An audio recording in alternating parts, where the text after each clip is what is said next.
آج میری شادی تھی اور مجھے میری ماں کی بہت یاد آ رہی تھی۔ میری ماں اس دنیا میں نہیں تھی اور میری شادی میرے بھائی نے کروائی تھی۔ اس نے میری شادی کروانے کے لیے بہت قرض اٹھایا تھا، بہت محنت کی تھی۔ میری شادی تو ہو گئی، پر مجھے یہ بات بہت عجیب لگی کہ گھر سے رخصت کرنے کی بجائے مجھے میرے بھائی کے کمرے میں ہی بٹھا دیا گیا۔ میں حیران ہوئی اور میرے ساتھ صرف ایک ہی عورت تھی جس کے بارے میں بتایا جا رہا تھا کہ وہ میرے ہونے والے شوہر کی بڑی بہن ہے۔ جب وہ مجھے میرے ہی بھائی کے کمرے میں لا کر بٹھانے لگی تو میں نے کہا کہ باجی یہ کیا کر رہی ہیں؟ مجھے تو آپ لوگ کے گھر جانا ہے۔ اس نے کہا نہیں، تمہیں یہ رات ادھر ہی گزارنی ہوگی، پھر تمہیں لے جائیں گے۔ تو میرے دماغ میں یہ خیال آیا کہ شاید ان کے پاس گھر نہیں ہے یا ان کا گھر ابھی ٹھیک طرح سے سیٹ نہیں ہوا ہے، کیونکہ میرے بھائی نے کہا تھا کہ وہ لوگ بھی ہماری طرح غریب ہیں۔ پر کیا اتنے غریب تھے کہ ان کے پاس ایک کمرہ بھی نہیں تھا جہاں پہ وہ اپنے گھر کی دلہن کو ہی لے جاتے اور مجھے میرے بھائی کے کمرے میں بٹھا کر چلی گئی تھی۔ کتنی عجیب بات ہے، میں اپنی شادی کی رات اپنے بڑے بھائی کے کمرے میں ہی گزارنے والی تھی اور میرا شوہر آتا تو اسے یہ سب کچھ عجیب نہیں لگتا۔ پر پھر سوچا کہ اگر مجھے یہ بٹھا کر چلی گئی ہیں تو اس کا مطلب یہی ہے کہ مجبوری ہے، ورنہ ایسا کبھی نہیں ہوتا۔ میں ان سے کہنا چاہتی تھی کہ اگر ایسا ہی کوئی مسئلہ ہے تو مجھے دوسرے کمرے میں لے جائیں، لیکن یہ بھی سچ تھا کہ دوسرے کمرے کا دروازہ ٹوٹا ہوا تھا اور ٹھیک سے بند نہیں ہوتا تھا، اس لیے میں خاموش ہو گئی اور اپنے دلہے کا انتظار کرنے لگی۔ ابھی تک میں نے صرف اس کی تصویر ہی دیکھی تھی، لیکن تصویر سے تو بہت اچھا اور خوبصورت لگ رہا تھا۔ تھوڑی دیر کے بعد دروازہ کھلنے کی آواز آئی اور میں نے اپنا گھونگھٹ ٹھیک کر لیا۔ میں نے کہا کہ لو، میرا شوہر آ گیا۔ امی جب زندہ تھی تو تب انہوں نے مجھے سمجھایا تھا کہ دلہن بنو گی تو اپنے شوہر سے پہلے دن زیادہ بات نہیں کرنا، منہ کھول کھول کے ہنسنا نہیں، تھوڑا شرما لینا، کیونکہ پہلے دن عورت کو اسی طرح سے پیش آنا چاہیے۔ میں نے بھی یہی سب کچھ سوچ رہی تھی۔ امی کی یاد تو بہت آ رہی تھی، لیکن یہ بھی سچ تھا کہ مجھے شادی کرنے کا بہت شوق تھا۔ میں چاہتی تھی کہ میرا ایک اچھا سا شوہر ہو، میرا اپنا گھر ہو، میں خود کھانا بناؤں، اپنے گھر کو صاف کروں، پھر میرے چھوٹے چھوٹے بچے ہوں۔ مجھے اس طرح کی زندگی جینے کا شوق تھا اور آج میری زندگی کا پہلا دن تھا۔ میرا شوہر آ کر میرے سامنے بیٹھ گیا، لیکن میں جو شرمانے کی ایکٹنگ کر رہی تھی تو میں نے ابھی تک اسے آنکھ اٹھا کے بھی نہیں دیکھا تھا۔ اس نے اپنا گلا صاف کیا تو مجھے اس کی آواز کچھ نہیں پہچانی سی لگی اور پھر اس نے خود ہی میرا گھونگھٹ بھی اٹھا دیا، لیکن وہ بھی کچھ نہیں بول رہا تھا۔ میں سوچ رہی تھی کہ وہ کیوں شرما رہا ہے، اسے تو نہیں شرمانا چاہیے، کیونکہ اگر وہ بھی شرمائے گا تو پھر ہم لوگ بات کیسے کریں گے۔ جیسے ہی میں نے نظریں اٹھا کے سامنے دیکھا تو مجھے ایسا لگا کہ میرا دل بند ہو جائے گا، کیونکہ جو شخص میرے سامنے بیٹھا تھا وہ کوئی اور نہیں بلکہ میرا سگا، میرا نام صنم ہے۔ میری ایک امی تھی اور ایک ہی بھائی تھا۔ میری امی مجھ سے بہت زیادہ محبت کرتی تھی۔ میں بہت زیادہ خوبصورت تھی، لیکن میری امی کی رنگت سانولی سے تھی اور میرے بھائی کی بھی۔ میری امی کہتی تھی کہ تم اپنے بابا پہ گئی ہو، میرے بابا اس دنیا میں نہیں تھے۔ امی مجھ سے بہت محبت کرتی تھی، میرا بہت خیال رکھتی تھی۔ اگر مجھے ذرا سا کچھ ہو جاتا تو پریشان ہو جاتی تھی۔ ایک دن مجھے چوٹ لگ گئی تو کہنے لگی کہ یہ ہمارے پاس امانت ہے اور ہم اس کا خیال نہیں کر رہے ہیں۔ میں نے کہا امانت؟ میں کس کی امانت ہوں؟ تو کہنے لگی کہ اپنے شوہر کی۔ اور کس کی؟ یہ بات کرتے ہوئے وہ تھوڑا سا گھبرا بھی گئی تھی۔ میں نے کہا کہ کیا مطلب؟ انہوں نے کہا کہ بیٹیاں مہمان ہوتی ہیں، امانت ہی تو ہوتی ہیں۔ اگر تمہیں کچھ ہو گیا تو تمہیں چوٹ لگ گئی، تمہارے چہرے پر وہ نشان رہ گیا تو اس کا نقصان تمہارے شوہر کو ہوگا۔ مجھے امی کی باتیں بہت عجیب لگتی تھیں۔ میری امی بہت زیادہ اصول پرست تھیں۔ مجھے ان کی باتیں، ان کی حرکتیں اچھی بھی لگتی تھیں۔ میں نے ایسی عورت پہلے کبھی نہیں دیکھی تھی۔ وہ بہت بہادر تھی۔ میرا بھائی بہت چھوٹا تھا، تب تو امی نے ہی ہمیں پالا تھا۔ میرا بھائی نوکری کیا کرتا تھا، امی بیمار رہتی تھی۔ عمر کا تقاضا تھا کہ کوئی نہ کوئی مسئلہ ان کو رہتا تھا، لیکن یہ نہیں پتا تھا کہ ان کے مسئلے اتنے گہرے ہیں کہ وہ ایک دن ہمیں چھوڑ کے چلی جائیں گی۔ ان کی طبیعت خراب ہوئی، بخار بہت تیز تھا۔ ہم ڈاکٹر کے پاس لے گئے، ڈاکٹر نے دوائی دے دی اور کہا کہ اگر صبح تک بخار نہیں اترا تو پھر شہر لے جائیے گا، لیکن صبح سے پہلے امی کی طبیعت بہت خراب ہوگی اور شہر لے جاتے ہوئے راستے میں ہی وہ اس دنیا سے چلی گئی۔ آخری وقت میں میرا بھائی ان کے پاس تھا، وہ اسی سے کوئی بات کر رہی تھی اور جب تک مجھے بات کرنے کا موقع ملا تب تک ان کو مہلت نہ ملی۔ میری امی نے مرنے سے پہلے میرے بھائی کے ایک خط پکڑا دیا تھا جو ہمیشہ ان کے پاس رہتا تھا۔ یہ ایک کاغذ تھا جو میں نے پہلے بھی ان کے سامان میں دیکھا تھا۔ ایک دن اٹھا لیا تھا تو انہوں نے مجھے پڑھنے نہیں دیا اور ایسے پیش آنے لگی کہ جیسے اگر میں نے خط پڑھ لیا تو نہ جانے کیا ہو جائے گا۔ اور اب مرنے سے پہلے انہوں نے وہ خط میرے بھائی کو دے دیا۔ میں تو ان سے بات بھی نہ کر سکی۔ میں بہت روئی، ہم دونوں بہت پریشان تھے، بہت زیادہ دکھ میں تھے۔ پتہ نہیں کتنے دن تک روتے رہے، لیکن پھر زندگی ہے، جینا بھی پڑتا ہے، کھانا بھی پڑتا ہے، گھر کو بھی دیکھنا پڑتا ہے۔ اب میں گھر کے کام کیا کرتی تھی اور میرا بھائی پہلے کی طرح ہی پیسے کما کر لاتا تھا اور ہم دونوں گھر چلا رہے تھے۔ ایک دن رشتہ دار آئے تو میں نے ان کے لیے چائے بنائی۔ میں بھی ان کے پاس بیٹھنے لگی کیونکہ ان کی تسلی مجھے بھی چاہیے تھی، پر میرے بھائی نے کہا کہ تم اپنے کمرے میں چلی جاؤ۔ میں نے کہا کہ مجھے بھی چاچو سے بات کرنی ہے، تو اس نے کہا کہ میں کر رہا ہوں نا، تم اپنے کمرے میں چلی جاؤ۔ تو بس پھر چلی جاؤ، زیادہ سوال نہیں کرو۔ میرا بھائی اچانک ہی بہت زیادہ غصہ کرنے لگا۔ میں نے کہا کہ ٹھیک ہے، میں چلی جاتی ہوں، لیکن مجھے اس کے غصے کی سمجھ نہیں آئی۔ تھوڑی دیر کے بعد میں نے سوچ لیا کہ میں ذرا سنوں تو صحیح کہ چاچو کیا بات کرنے آئے ہیں، کیونکہ چاچو کے ساتھ میرے تعلقات بھی اچھے تھے۔ چاچو کہتے تھے کہ اگر میرا کوئی بیٹا ہوتا تو میں تمہیں اپنی بہو بنا لیتا، لیکن ان کا کوئی بیٹا نہیں تھا، صرف ایک بیٹی تھی۔ اور ہمارے ایک ہی چاچو تھے۔ انہوں نے میرے بھائی سے کوئی بات کرنا شروع کر دی، لیکن وہ جس طرح سے بول رہے تھے مجھے سمجھ نہیں آ رہی تھی کہ کیا کہہ رہے ہیں، کیونکہ میں چھپ کے کھڑی تھی تو ٹھیک سے ان کی باتیں نہیں سن پا رہی تھی۔ پھر مجھے تھوڑی بہت باتیں سنائی دیں۔ وہ میرے بھائی کو کہہ رہے تھے کہ اب تم دونوں کا اس گھر میں اس طرح سے رہنا جائز نہیں ہے، ٹھیک نہیں ہے، تمہیں کچھ سوچنا ہوگا۔ کیا کہنا چاہتے تھے وہ کہ ہم دونوں اکیلے ہیں، لیکن ہم اکیلے کہاں تھے؟ دو لوگ تھوڑی نا اکیلے ہوتے ہیں۔ اور میرا بھائی اس گھر کا مرد تھا اور میں اس گھر کی عورت تھی۔ میں گھر کے کام کر لیتی تھی اور وہ پیسے کما لیتا تھا۔ چاچو نے کہا کہ تمہیں کچھ سوچنا ہوگا، پر انہوں نے یہ نہیں کہا کہ آپ ہمارے ساتھ چلو، بلکہ ساتھ یہ بھی کہہ دیا کہ ہمارے گھر میں تو اتنی جگہ نہیں ہے، نہیں تو آپ دونوں کے ساتھ لے جاتے۔ جب وہ ہمیں ساتھ لے جانا ہی نہیں چاہتے تھے تو پھر یہ کیوں کہہ رہے تھے کہ ہم دونوں کو اب اس گھر میں نہیں رہنا چاہیے؟ مجھے ان کی بات کچھ سمجھ نہیں آئی۔ مجھے ایسا لگا کہ وہ ادھر آ رہے ہیں تو میں وہاں سے چلی گئی اور باقی کی باتیں نہیں سن سکی۔ اسی غم میں 2-3 مہینے تو اسی طرح گزر گئے۔ امی کی یاد آتی تھی تو آنسو رکتے نہیں تھے۔ بھائی بھی رو رہا ہوتا تھا جب وہ خط پڑھتا تھا، وہ رو پڑتا تھا۔ میں نے اسے ایک دن کہا کہ امی کا آخری خط ہے، مجھے بھی تو بتاؤ کہ اس میں انہوں نے کیا لکھا ہوا تھا۔ تو کہنے لگا کہ نہیں، تمہیں اسے پڑھنے کی ضرورت نہیں ہے۔ میں نے کہا کہ یہ کیا بات ہوئی، مجھے اسے پڑھنے کی ضرورت نہیں ہے۔ دراصل میرا بھائی مجھ سے 4 سال بڑا تھا، اس لیے میں نے کبھی اس سے بدتمیزی نہیں کی تھی۔ ہمارا اس طرح کا رشتہ نہیں تھا کہ ہم ایک دوسرے سے لڑتے، ایک دوسرے کو مارتے، کھیل کھیل میں بدتمیزی کرتے ہیں۔ میں نے ہمیشہ ہی اس کی بہت عزت کی تھی، اور وہ بھی اس طرح کے بھائیوں میں سے نہیں تھا کہ جیسے بہن بھائیوں کی جوڑی ہوتی ہے۔ وہ دور دور ہی رہتا تھا، بس اپنے کام میں مصروف رہتا تھا۔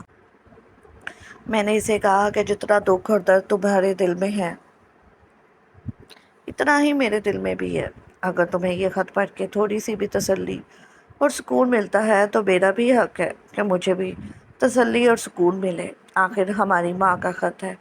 اس نے کہا کہ تمہیں یہ پڑھنے کی ضرورت نہیں ہے، اور میرا یقین کرو کہ اس کو پڑھنے کے بعد تمہیں تسلی یا سکون تو بالکل بھی نہیں ملے گا۔ اسی لیے تم دوبارہ اس طرح کی بات نہ کرنا۔ جب سے ہماری ماں دنیا سے گئی تھی میرا بھائی بہت تلخ ہو گیا تھا۔ وہ وہ بات ٹھیک تھی کہ ماں باپ کے علاوہ کوئی بھی آپ کو پیار نہیں کرتا، اور میرا بھائی اب مجھے میری اوقات میں رکھنے والا تھا۔ ایک دن وہ کسی سے فون پہ بات کر رہا تھا، کہہ رہا تھا کہ جلد از جلد شادی کرنی ہے، آپ انتظام کر دیں، آپ کو آپ کی فیس مل جائے گی، اچھا سا گھر دکھا دیں، اچھے سے لوگ ہوں۔ میرے کمرے کے باہر کھڑے ہو کے یہ فون پہ یہ بات کر رہا تھا۔ پتہ نہیں وہ اپنی شادی کی بات کر رہا تھا یا میری، مجھے تو لگتا ہے کہ اپنی شادی کی ہی بات کر رہا تھا۔ امی کے جانے کے بعد وہ شادی کرنا چاہتا تھا اور اپنی بیوی کو لے کے آنا چاہتا تھا۔ اگر اس کی بیوی اس گھر میں آ جاتی تو پھر میری اس گھر میں کیا اوقات رہ جاتی؟ یہ گھر تو پھر اس کی بیوی کا ہو جاتا۔ میں نے اس طرح کی نہ جانے کتنی کہانی سنی تھی، اتنی مثالیں دیکھی تھیں کہ جب بھائی کی شادی ہو جاتی ہے اور اس کی بیوی گھر آ جاتی ہے تو وہ بہن کو بلا کے بھی راضی نہیں ہوتا، اور میرا بھائی تو ویسے ہی مجھ سے دور دور رہتا تھا، وہ تو مجھے سلام کر کے بھی راضی نہیں ہوتا تھا۔ خیال کرتا تھا جیسے ایک مرد ایک عورت کا خیال کرتا ہے کہ گھر کی عزت ہے، لیکن میرے ساتھ بھی فرینک نہیں ہوتا تھا۔ میری امی کہتی تھی کہ بس یہ ایسا ہی ہے، تو اس کے بارے میں اتنا نہیں سوچا کرو، بابا سب جانتے ہیں کہ جب بھائی کی شادی ہو جاتی ہے تو وہ بہنوں کو بھول جاتے ہیں، اس کا خیال بھی نہیں کرتے، اور اس کی بہن گھر میں ہی ایک نوکرانی بن کر رہ جاتی ہے۔ کیا میری زندگی بھی ایسے ہی ہونے والی تھی؟ لیکن پھر مجھے پتا چلا کہ وہ اپنی شادی کی نہیں بلکہ میری شادی کی بات کر رہا تھا، اور اس نے مجھے کہا کہ 2 ہفتے کے بعد تمہارا نکاح ہے، لڑکا بہت اچھا ہے، میرا دوست ہے، میں اس کے ساتھ تمہاری شادی کروانا چاہتا ہوں۔ میں یہ سن کے حیران رہ گئی۔ میں نے کہا کہ میری شادی؟ ابھی تو میری ماں کو گئے ہوئے 6 مہینے بھی نہیں ہوئے۔ اس نے کہا کہ میں پورا دن کام پہ ہوتا ہوں، تم پیچھے اکیلی رہتی ہو، مجھے فکر لگی رہتی ہے۔ اگر میں شادی کر لوں گا تو پھر میری فکر ڈبل ہو جائے گی، کیونکہ پھر ایک عورت نہیں 2 عورتوں کی فکر لگی رہتی ہے۔ اس لیے اچھا ہے کہ تم اپنے گھر کی ہو جاؤ۔ میں نے یہ فیصلہ بہت مشکل سے کیا ہے، تمہیں میرے فیصلے کو سمجھنا ہوگا، تمہارے لیے یہ سب کچھ کرنا آسان نہیں ہوگا۔